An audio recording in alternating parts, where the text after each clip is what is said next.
Hello, I'm Natalie Kunzman, MD.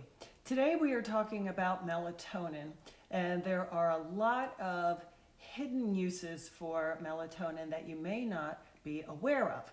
So to get started, let's talk about where melatonin comes from, and it is secreted by our pineal gland, which is a small little gland in the center portion of our brain. And this melatonin will get secreted at times when it gets dark. So when it gets dark, melatonin gets secreted. That gives us the signal that we get tired and it is time to sleep. So many of us realize it as a sleep biochemical or sleep hormone. But did you know that melatonin is working on our immune system nearly on a daily basis? It aids in that immune system by several different factors. In one regard, it can actually lower inflammation. And it can lower inflammation, and we can see that on a C-reactive protein, interleukin 6. So it is quite good at modulating the immune system. And even now during our pandemic, we have noticed that some of the Eastern workers in China have been using melatonin when a patient has been in the throes of a cytokine storm. And they are compounding it in such levels that we can't usually get orally, let's say at 40 milligrams, and we may use it rectally in a suppository, and it really quiets down some of that inflammatory cascade that comes with a cytokine storm.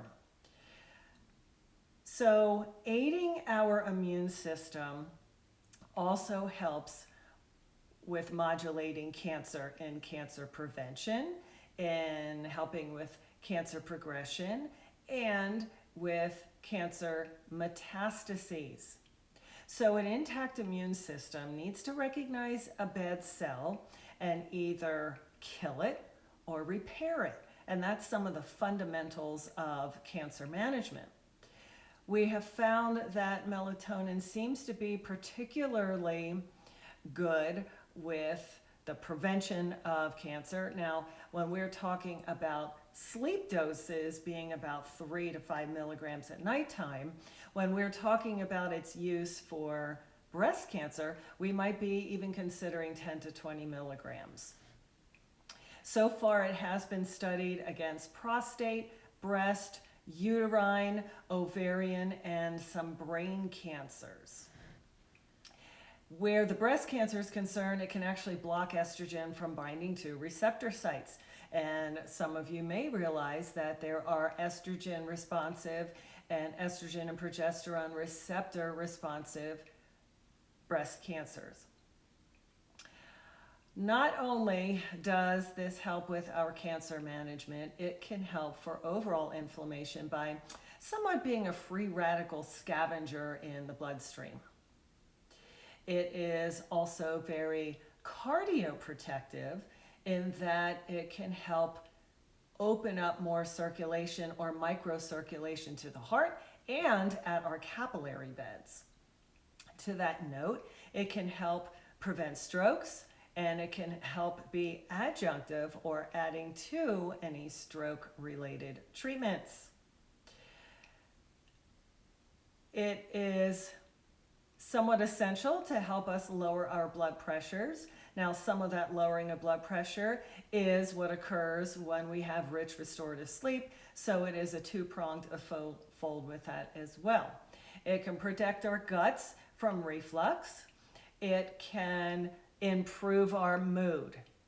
Now, one of the bases of melatonin is actually coming from serotonin.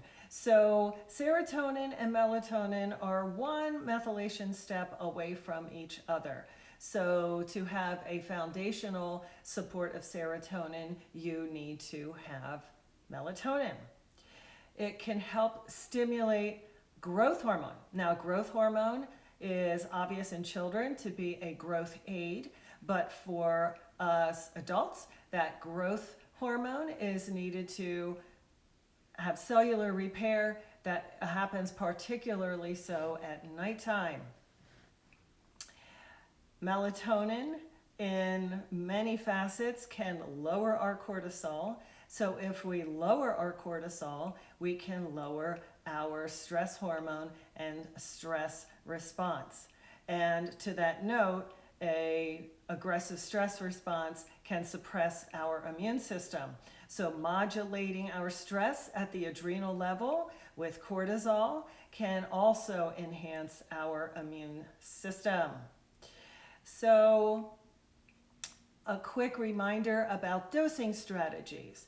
I find melatonin to be very useful in even my pediatric population, especially those that are on stimulants and have a very difficult time falling asleep. Now, melatonin can be quite disturbed if you have excessive EMF and excessive blue light exposure, and if you are a cigarette smoker, and if you have poor sleep habits. So we need to repair those. But back to our kiddos. I usually will recommend 3 milligrams at nighttime, and that comes in various forms such as gummies and sublingual and regular tablets. For adults, 3 to 5 milligrams usually seems to be enough for the sleep portion of it. But in some of the cancer preventive arms, 10 to 20 milligrams orally at nighttime causes no harm. Now, don't forget, sometimes it's difficult to absorb all of those milligrams, so you may want to split that up twice per day. But in the cancer prevention arm, that is a dose that's currently being researched. Again, in the COVID pandemic and an aggressive attack against a new virus, 40 milligrams is being researched in a suppository or perirectal form to enhance absorption, to help with those in the throes of cytokine storm. So those who need it for sleep certainly do not need high compound formulations for that. And there you have it. Melatonin can be added to your arsenal as a nice little sleep aid, but as you've seen, a whole host of other benefits come from an optimal melatonin dose. Again, I'm Natalie Kunzman, MD, and until we meet again, be well.